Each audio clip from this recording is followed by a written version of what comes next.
And now, from Greater Sandton and beyond, get ready for the SANDTON Times Hour with your host, Alexander. Right, let's get this started. It's the SANDTON Times Hour on Mix 93.8 and is always available as a podcast on Apple, Google and Spotify. My name's Alexander Leipner. This is edition 109. It's week 15 of 2023 and it is April and the last of a long Easter weekend, but there's many more public holidays still lined up. If you want to get in touch, you can email editor@sandtontimes.co.za. You can connect on social media @SANDTON Times and visit the website www.sandtontimes.co.za. You're free to send in your questions, your comments, your feedback, your input. You're part of this conversation, and I love to hear from you. As you listen across Gauteng, South Africa, or wherever you are in the world right now, maybe on a bit of a holiday, a bit of a break, maybe you're taking a road trip. If you're listening on the radio or as a podcast, I'm happy to report that all is well in Sandton land. Vincenzo behind the control desk again. And did you have a good long Easter weekend? Too much chocolate, I'm sure. Well, mind you, there are a couple of more long weekends lined up ahead. This is a bit of a strange time of the year where we kind of stop, start. It's almost like the December break all over again. But then it's a hard push to the end of the year from here on in. There's a couple of public holidays still scattered in between, but this is the, what do you call it, sort of the thick of it in terms of long weekends and public holidays. If you're listening live on Mix 93.8 and not on the podcast, you're welcome to use the WhatsApp line. It's open 084-822-0938, 084-822-0938. And, well, at this point, let me thank all of those who attended a packed movie night this past Thursday, the one that we hosted, and it was great to meet everyone in person and get everyone together. And if you're curious, all the post-event content will be up on the website this week. So if you want to see what you missed out on or what happened, well, go pop onto the website this week and have a look. We'll put some stuff up there. Coming up on this week's show, this father and son duo has touched the lives of South Africa in a new commercial for a supermarket delivery service. If you've seen it, you know exactly what I'm talking about. So stay tuned for that chat. Then they've been challenging government on all fronts, first with e-tolls and at a later stage now on a whole lot more. I check in with the CEO for an update.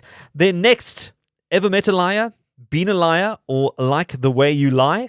Well, I'll be chatting to a human lie detector who has a workshop coming up that'll have you spotting the fact from the fiction. Stay tuned. This is going to be an interesting one. And finally, there's a new South African romantic comedy out in cinema, and I chat to the lead actress. This and more is coming up shortly, but as always, we'll have our headlines in a minute. But let's get a relaxed hour going with a bit of music. Show some love. subscribe, share, Leave a review and rating for the SANDTON Times Hour on your favorite podcast app now. The latest news, the biggest names, the best destinations, the hottest entertainment. This is the SANDTON Times Hour. This is the SANDTON Times Hour on Mix 93.8 with Tainted Love by Harrison.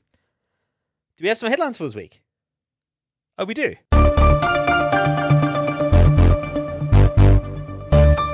Well, South Africa will host its 5th South Africa Investment Conference on the 13th of April 2023 in Sandton. And this conference is the final leg of our current investment drive to attract 1.2 trillion rand over 5 years. And it'll see delegates from across South Africa and the rest of the world attending and looking to make investments into the country. That should be quite interesting. Then St. Stithians College hosted its annual Saints Sport Fest, which saw some of the most notable schools in South Africa, like St. Andrews College, Michael House, and the like, take each other on the sports field. And congratulations to all of those who came out top at this regular attraction in Johannesburg. And then finally, the Herald Live reported that Johannesburg Public Safety MMC Mqini Twaku warned there will be a zero-tolerance approach to drunk driving over the Easter weekend. And I'm sure this is going to spill over into all the many other public holidays coming up.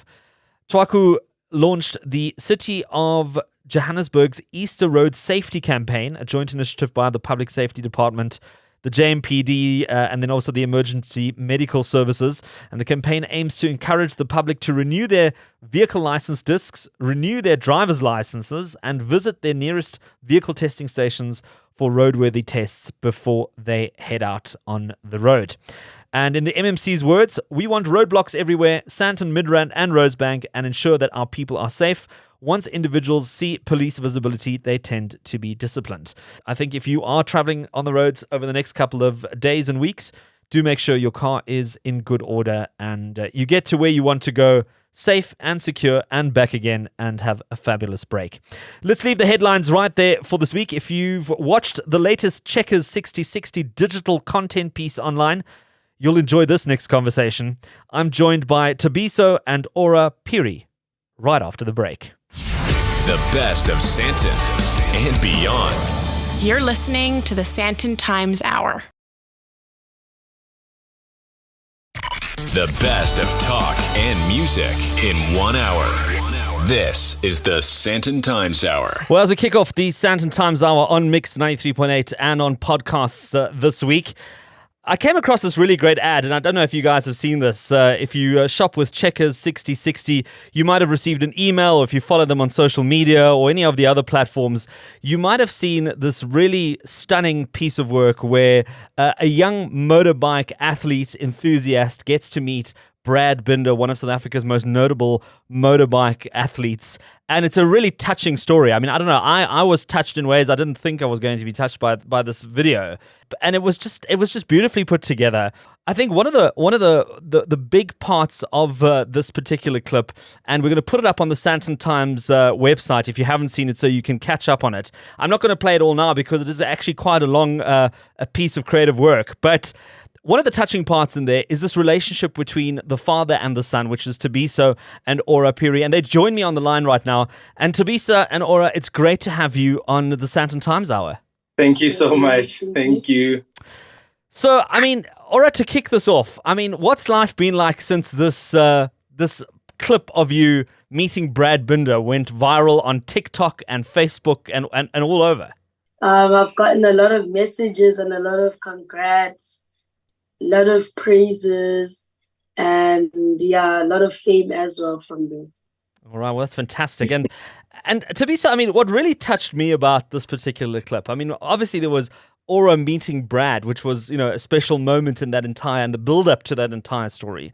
But what really touched me about the story was this incredible support that you had as a father in all of this. I mean, I know at one point in the story, I think you say you're the mechanic, the cheerleader, the sponsor. I mean, you're kind of like the whole pit crew and some more in all of this.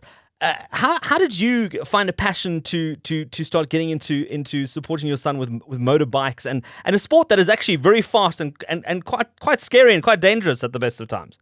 Honestly, I don't know what made me have such a passion. I don't know, because I grew up in a family with 11 brothers and one sister. Growing up, I've always said I wanted to have 2-3 kids, and I wanted to do something different because, with so many siblings in the house, you don't really get that, I guess, focused attention from your father, because there's just too many of you to specifically give them anything. I just wanted to have the best with what I could afford for the kids. So when Ora found an interest in motorbikes from my previous riding, it was just so easy for me to get him into the sport. And Ora, what does it mean to you as a young guy now, getting into this? I mean, it's getting quite serious now. I mean, you're really sort of ramping up in terms of your performance, in terms of how you're competing. What does it mean to you to have your dad being so unbelievably supportive in everything that you do? I really appreciate it, and I'm very grateful for him. He's helped me a lot.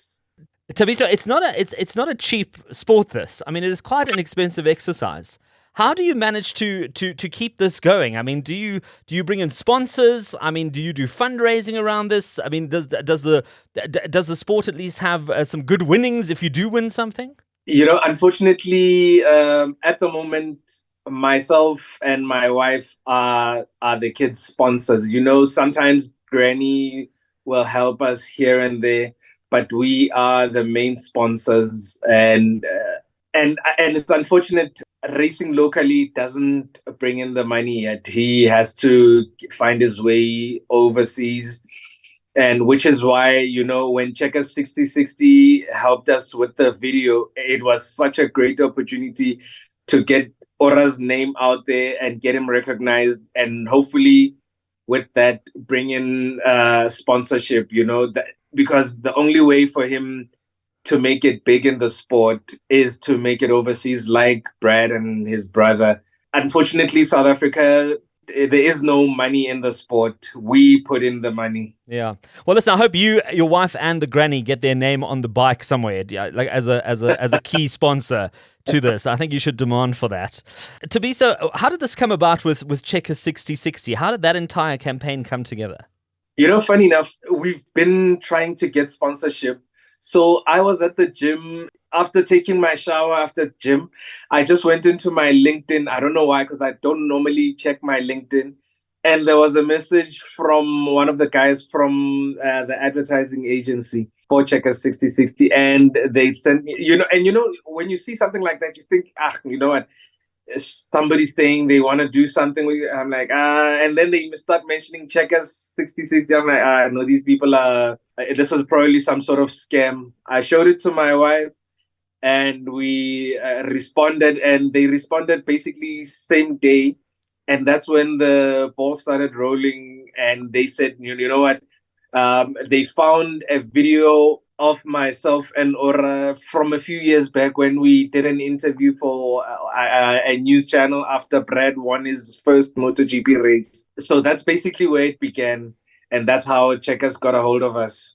Amazing. And Thabiso, what is your bit of advice to other parents, to other fathers, if they've got kids who've got a talent that are passionate about something that might not be sort of the usual sort of thing, you know what I mean? I mean, everyone can get excited about their kid taking up whatever. I mean, you name a sport, rugby or cricket or whatever, sort of the more popular stuff. But what's your advice to some of those parents in terms of supporting your kids when it comes to their passions that might not always be your passions? True. Honestly, I've always just felt like, if my kids want to do something, and that's the best advice I can give. If you've got an opportunity to help them try something, honestly, go for it. Ora has done soccer as well. He's very passionate about soccer. He's currently into hockey, so he plays hockey for his school. If I can give him that opportunity to experience things like, it's one of those. I grew up, literally the only sport I played was basketball, and I'm short, so it was never going to be a career. But if I've got the opportunity to give him something, an experience more than just playing soccer, you just have to try. You just never know where your kids' talents lie. Absolutely. Well, listen, you and me, Thabiso, I was also the shortest guy in basketball, but we have our own techniques and our own tricks to get through a game. Thabiso Phiri and Oratilwe Phiri from that Checkers 6060 ad. Fantastic to have you on the SANDTON Times Hour. It's the bottom of the hour. We're going to take a quick musical break and more of the SANDTON Times Hour right after this. For more, The SANDTON Times Hour continues. You're listening to the SANDTON Times Hour on Mix 93.8 with Headlights by Alok and Alan Walker featuring Kiddo.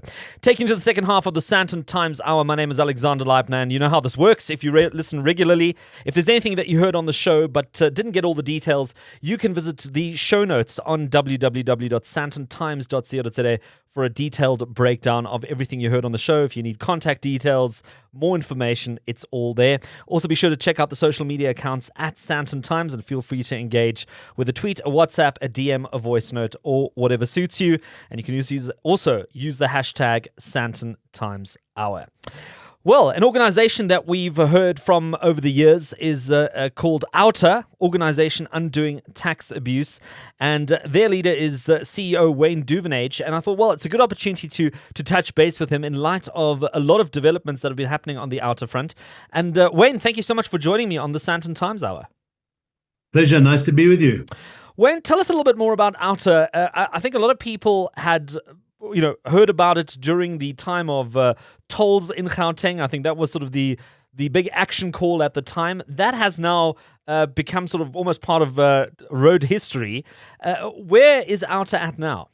So, yeah, we did start on the challenge against government's irrational decision to introduce this electronic tolling system in Gauteng, not because we disagree with the technology or that user pays principles should apply. It was because the scheme was fraught with administrative challenges and had all the hallmarks of corruption all over it. And we had to challenge it. So we set out, and that was in 2012. And about 2015, as we were really starting to win the battle and started the civil disobedience campaign and set out to defend every motorist who was going to be summoned, we had a strategic review of should we not broaden our scope beyond e-tolls, because we found that government needed to be challenged on many fronts, especially, at that stage, although the term hadn't been coined, the state capture, it was in full swing. I mean, Nkandla and Zuma was on the headline news day after day almost. We strategized and changed, kept the acronym of OUTA, and in about 2016 in February, we changed the name from Opposition to Urban Tolling Alliance and renamed it as Organization Undo Tax Abuse, because the brand had become strong as the acronym. And that new name was very befitting. We had to redo our memorandum of incorporation and start to introduce good governance, external directors. And ever since then, in 2016 to now, we've done about 240 projects additional to e-tolls, really wide-ranging, but a number of them end up in litigation. We decided to adopt the strategy of not just exposing wrongdoing, but holding people to account, bringing legal action, laying criminal charges. And it's been an incredible journey. We are now a team of 45 people, all professionals, paid market-related salaries. These are lawyers, these are project managers, specialists in communications and in investigations and so forth. And it's been an amazing journey and tackling a lot of big things like the state of disaster and these Eskom being exempt from disclosing certain information. It's just crazy what this government's doing. So that's what it is in a very brief nutshell. Well, listen, I'd like to get into that in a minute, but I think more importantly, I mean, it sounds like you run a very professional operation, a very costly operation, if people know litigation and getting the right people to do it. How do you fund all of this now, given this new evolution in the organization? Well, thanks for that. Very important question. We are 99%, so literally all funded by citizens, people listening to this. We had to introduce a debit order system. Up until 2015, we needed as much funds as we could because government put a lot of pressure on business and they bailed on us for the original court case. The court costs were high. And we had to become relevant to citizens and not to business, because business has this unfounded fear of government bullying. And the government does bully, I can tell you, especially at the large company level. So in order to become relevant to citizens is when we said we will defend anyone who's got a summons, but we can't charge you a fee to do so. We're not a legal wise. We're a public benefit organization, non-profit, and we had to do it at any fee, at any cost. Even if somebody had a summons and they couldn't defend themselves, if they asked us to, we wouldn't turn them away. But we said to the public, we can only do this work on one condition: we have funds in our bank to do so. And the public realized that if they support this organization, we would have the legal funds to go and defend. And we were defending, by the way, thousands of citizens when SANROL started issuing these summonses. And fortunately, those people have stayed on board. And as we changed our methodology and our memorandum of incorporation, so we've, and our entire mandate to society to fight corrupt government, so we've attracted supporters from across the country, Western Cape, every province. We have supporters, and literally the average donation to us, but it has to be through this monthly debit order process, because we cannot waste time on trying to chase up, supporters. We have a few on EFTs, but it's difficult to manage that, and people can change their debit orders anytime. So the average donation is about 120 Rand a month. And we often get, but what's my donation going to do? Well, if everybody said that, we wouldn't exist. It's that old saying by Edmund Burke that the person who makes the biggest mistake is the one who does nothing because they can only do a little. Every little bit counts. So we have got thousands of supporters who forego the cost of a hamburger and a cup of coffee a month and they've signed up and they get our newsletter, and it makes them, as far as we're concerned, proud, active citizens, because we don't all have time to be active citizens, but there are organizations like ourselves and many others that are doing this work on behalf of civil society. So the short answer to the question, I hope that was it, but we do appeal, please, all the time. Don't hesitate to sign on at outa.co.za. It takes 5 minutes. Yeah. Well, you've had some recent victories on some of the latest matters that you've taken up. What have those been? Well, there's been, a number of them. I think if you cast your mind back, firstly, the big win is obviously e-tolls, although they're still ticking away. They just cannot bring themselves to finalize this decision. But we've won that fight. And it was through civil disobedience campaign. But in the courts, we're in court right now to stop NERSA from allowing car power ships to introduce a 500 billion rand energy solution, which is fraught with, once again, all the hallmarks of corruption and overcharging of society. So that one has been on for a while. In R2 in court to have R2 declared unconstitutional. We'll see how that case comes out. It's been in the Constitutional Court last year. And then many others. Duvenage declared delinquent director. The list goes on. The big one, in February, you'll remember this year, the president at the SONA speech announced the state of disaster for electricity. Now, that was a very bad decision, not because we don't believe there's a disaster or there's an emergency here, but they've got all the mechanisms and legal processes in place to deal with this crisis, which they've created themselves over the last decade. And a state of disaster declaration, I don't have to tell you how much money was plundered and lost when they did so during COVID. And we looked at how they rationalized this decision and felt it needed to be challenged in court. We bought an urgent interdict towards the end of February. And between then and now, and they've been really dragging their feet on this court process, I think they realized they were going to get a hiding. They were going to have to reverse that decision. And rather than the court order tell them to do so, they've made a reversal of that decision. So they've rescinded it. They're now going to amend that declaration that we are no longer in a state of disaster, which means that they cannot continue to entertain procurement processes that have no oversight by civil society and government, or very little. And it's very hard to fix these things after the money's spent. And then obviously we all know about the Minister of Finance decides to introduce a gazette that says Eskom doesn't have to disclose its irregular and fruitless and wasteful expenditure in its financial statements. Well, that created a massive furor. We were part of the objection to that. We were going to write to the minister and start a legal process there. Lo and behold, they've decided to reverse that decision as well. So those are two good developments in one day for society. I can assure you this is exciting news for us at OUTA. Well, Wayne Duvenage, CEO of OUTA, I think we could chat for another 2, 3, even 5 hours with all the stuff that you guys are working on. But I think it helps us sleep better at night knowing that there's someone out there who's keeping a guard at the guardhouse. And I thank you for all the work that you're doing. And thank you for joining me for a quick update on the SANDTON Times Hour. From Greater Sandton to the rest of the world, this is the SANDTON Times Hour. As I introduce my next guest on the hour, I have a little confession to make. There's a show that I have this obsession with watching. It is probably one of the best TV shows ever created, and it's called Would I Lie to You? I don't know if you've ever watched it. It's tremendous. It comes from the UK. I think they're on season 15 or 16 at this point. 2 teams made up of 3 different characters, mostly celebrities, hosted by 2 comedians. And the objective of the game is that you read out a statement on the card, and that statement is either true or false. It's been, pre-written for the contestants, and they only see it for the first time when they read it out. And the object of the game is to basically back up the statement, come hell or high water, if it's true or not. And the other opposition team has to decide if that person is lying or not. So why am I telling you this story? Well, I'm joined by Lizette Volkwyn. She's considered to be one of South Africa's leading human lie detectors. And she joins me on the line to chat about a workshop that she's got coming up. And Lizette, it's great to have you on the SANDTON Times Hour. Thank you very much. It's great to be here.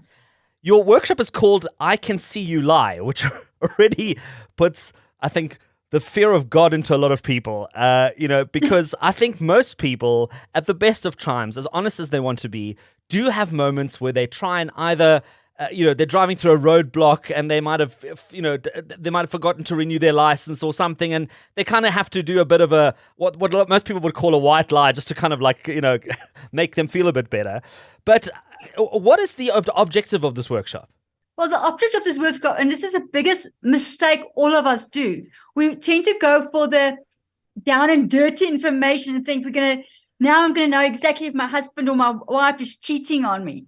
But the whole idea of this 2-day workshop, the introduction to the world of truth and credibility, and it's to improve your communication skills rather than going to say, I can pick up on your lie. But yes, after the 2 days, you will definitely pick up on lies and you will know when people are lying to you. Goodness me. So there might be a whole bunch of bosses signing up for this to see if their staff come to work on a Monday or don't come to work on a Monday, to interrogate them as to what's been going on the weekend. But seriously, though, how did you get into this? I mean, how does somebody decide to become a human lie detector? Well, I've been in the corporate environment for over 25 years, and that should have been enough said. But about 12 years ago, I became a master life coach, master NLP practitioner, etc., etc. And then I realized I battled to get down to the core, because the moment I meet you, we go, how are you? I'm great. It takes me about 3 sessions before we start getting to the truth. And then I started do investigation. It's a science. It's done originally by Dr. Paul Ekman. And then I picked up that there's actually a university that teaches you this stuff. So I went to Manchester in the UK, and I became a certified in the scientific world, a truth and credibility consultant, and a micro-expressionist. Layman's term, a human lie detector. So I don't need a tool to pick up whether you lie or not. We work on the subconscious mind. So how does this roll out practically? I mean, give us sort of like the sort of Reader's Digest version of lie detection. Is it something that people say? Is it the way they sort of carry themselves? How do people give away if they're lying or not? Well, one thing what people need to understand, your subconscious mind does not know how to lie. So what will happen is that your subconscious mind gives us over 20 different tells. So, for instance, the moment I would start lying, my grammar will change. My tonality of my voice will change. You've got 7 universal micro expressions, and that expression happens in 1/25th of a second. So I hate liver. And the moment you're going to dish up liver for me, you will, if you notice it, you would see in 1/25th of a second, I will show disgust.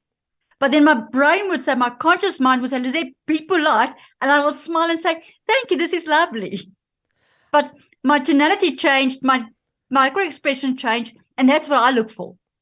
Do you find that with the skill that you've got, it's a little bit like when I used to work in television, I used to do quite a bit of video editing for television, and I used to watch movies, and every time I watched a movie, it became a little bit irritating because I always used to see the cuts, and I always used to sit there and think, okay, how did they do that shot? Do you now watch television or watch anything online, and you're seeing somebody do a speech or deliver some sort of statement, and you're going, this guy, he's lying from top to bottom? I mean, is it that evident? Is it that easy for you? I mean, do you pick it up that quickly? Well, it's like I always say to people, a doctor doesn't walk in the mall and he goes, oh, that person is ill, that person is ill. But obviously there is quite a few, we call it hot tells. So there's quite a few hot tells which I can't miss. At a family gathering, you'll ask something and go, okay, that's a lie. But then you leave it because it's not worth the fight at that point in time. I love reality shows. The news are a circus. You can see those interviews and you understand, but then you think, what do I want to know about it? So then I switch it off. But obviously, if there's a hot tell, I will pick it up. I don't react on it. In my practice, where I do practice and I coach, where I practice in the corporates, I train corporates how to spot lies, and I train salespeople how to spot the buyer. And when I do that, then obviously I'm very alert. But if I'm not and I'm relaxed, I try to switch off. Now, there's a lot of people who will say, you know what, I'm a terrible liar. I couldn't lie if I was put under pressure. And then there's other people whose professions is essentially sort of bending the truth, sculpting it in such a way that it can be perceived as being more truthful than it possibly is. Is lying something that people can get really good at? Well, let me explain to you this way. We were 29 delegates when I done my course. 7 different nationalities, and we were only about 5 psychologists or coaches, etc. The rest were all intelligence services. During our practical period of 3 weeks, not one of us got away with a lie. And the reason being is that no matter how well you are prepared and you know exactly what they're looking for, your subconscious mind is going to tell on you, no matter what you do. For instance, I love being on the show, but I've just shrugged my shoulders. I don't believe a word I'm saying.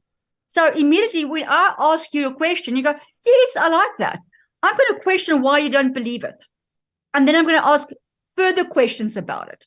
And then we'll get more information. And then we work from there. Sure. It sounds very fascinating, and that must have been quite a tough room to be in if you've got a whole bunch of people in there all specialized on reading the subconscious as opposed to what's coming out of your mouth. Lizette, you touched on this briefly as to who would benefit from this, but maybe just to recap this, who would benefit from this workshop apart from being an intelligence officer or working in the security or forensic space? Well, that's the biggest mistake what everybody does at this point in time. They think it's only for the security environment, but it's for any person, whether you're a journalist, whether you are a salesperson, in HRs especially, or just want to improve your communication skills. This is a vital course. Our first workshop was last year, and just to give you an idea, we had Leon van Nierop on that course. And like he said, you know, he's learned so much about communication skills that he believes that everybody should be on it, because we tend to focus on all the negative part of lie detection instead of how well I can communicate after that. Because now while I'm talking to you, I can see when you get bored. I can see when I'm losing your interest. I can see whether you believe me or not. And I always joke about it, but sorry about that. But that, you know, the middle finger is most probably one of our biggest tells, because what will happen is you will start sitting like this if you get irritated with me. And trust me, you do. And then I will pick up that you think, you don't like me. Well, I think this is absolutely fascinating. And if you thought this was fascinating, I Can See You Lie workshop is happening at the Centurion Golf Club Country Estate on the 2nd and 3rd of June 2023. We'll put up all the details, including the pricing, everything you need to know up on the SANDTON Times website. Lizette Volkwyn, I thank you for making the time to be on the SANDTON Times Hour. We're going to take a quick musical break. I'm going to wrap up the show right after this. Stay tuned. Topical news. My fellow South Africans. Big names. I love that. The hottest entertainment. I'll be back soon. Yeah, I'll call you myself. And everything in between. What an honor. I was born in Sandton, grew up in Sandton, so here I am. This is the SANDTON Times Hour. You're listening to the SANDTON Times Hour on Mix 93.8, and that was Calvin Harris and Dua Lipa with One Kiss. And an appropriate song taking us into the last minutes of the SANDTON Times Hour this week. We're going to be talking about a new movie that came out at the end of March. It's in cinemas. It's called The Honeymoon. It's a local movie, and it tells the story of 3 best friends who jet off on an unexpected island holiday after one of them is left jilted by her fiancé the night before her wedding. The movie stars Kajal Bagwandeen, Tumi Morake, and Minnie Dlamini. And the movie lead Kajal joins me on the line right now. Kajal, tell me a little bit more about this movie. How did this come about? Well, The Honeymoon has been in the making for the last almost 4.5 years. We were meant to shoot it in September 2020, but alas, a pandemic hit. Everything changed. There were a couple of babies that came, that arrived in between. And even though we did shoot it in COVID, we did end up only shooting it in November 2021. So it was in the works, like from I think about 2018, around there. And Bianca Isaac, myself, and Gregory Mtanji worked together. And this was one of our projects that we started working on. Unbelievable. And what's the response been like? What has sort of the public been saying about the movie? Amazing things. You know, when you are in the thick of things and so involved in a project, sometimes you don't really get to see it from an objective perspective. So it's been really wonderful to hear and see reactions and hear what the feedback has been like. And it's been really, really wonderful. Look, it is a chick flick. It's an adventure comedy, but it's got a lot of emotional elements to it as well. And I think that's what people really love. And one of the most important things is it could be a chick flick pretty much anywhere in the world. It is a South African film, but it could be 3 guys or even 3 girls. I mean, 3 girls or 3 guys going through this friendship journey and journey of self as well. Well, it's interesting because I think we've been so overexposed to American media and American movies, TV shows, etc., etc. I'm finding myself more and more now moving away from American content because I'm finding that in the instance of Survivor, for example, I find the United States Survivor unwatchable compared to the Australian Survivor, which seems way more authentic, way more better storytelling, better production values. And I feel the same way about South African movies as well. I feel like we're coming into our own. We're telling better and better stories to the point where it almost feels like when you're watching something that is, from the United States, it almost feels a little bit contrived and almost so fantastical that you actually don't even believe it. And it's actually like a little bit of candy floss. No, exactly. Look, everything has to have entertainment value, right? But it has to be authentic at the end of the day. And I think, gone are the days where we use the American television or film as a benchmark. I think once we came into our own and decided to be telling our own stories and being ourselves, I think the viewers eat that up because they see themselves in it and they feel a lot more connected to it as opposed to the bubblegummy, very just, happy American ending. television where I can't even, sometimes you can't even hear the accent, or you're tired of listening to an American speak.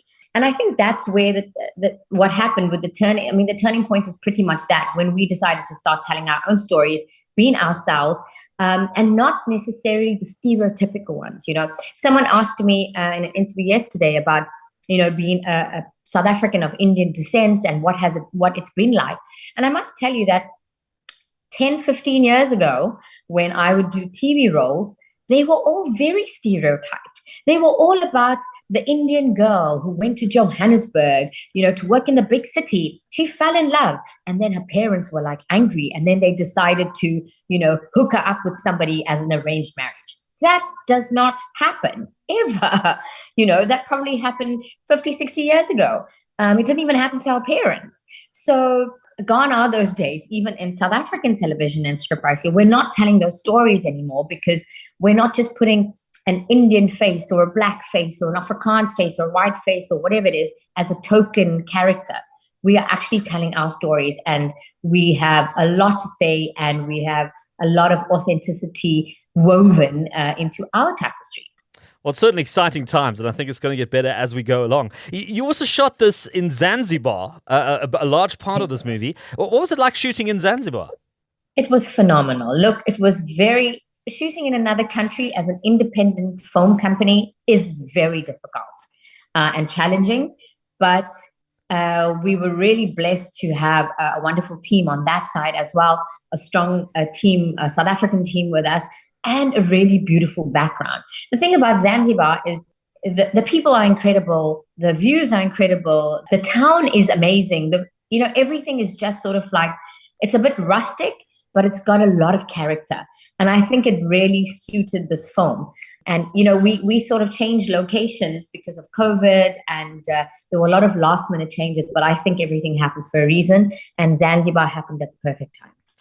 Well, there you have it, The Honeymoon, out in cinemas. We're going to put up all the details on the SANDTONTIMES.co.za. So if you want to find out where to watch it, who to watch it with, and all the other details that you need, the trailer, etc., we'll put that up on the website and you can go check that out. And maybe something that you want to go watch now over all the different public holidays and long weekends. It's a nice break to see ourselves on the big screen and a new comedy out there with Kajal Bagwandeen. Thank you so much for joining us on the SANDTON Times Hour.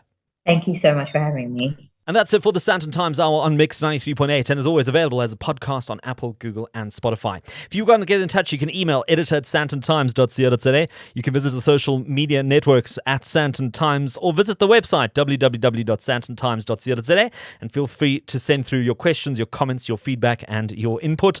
All of those are welcome. A special thank you to all my guests who made time to be on the show this week, and Vincenzo, thank you for tearing yourself away from all those chocolate Easter bunnies and Easter eggs and coming in and running the show for us. Thank you to the SANDTON Times team, as well as everyone at Mix 93.8, and thank you for listening. And let's connect again next week.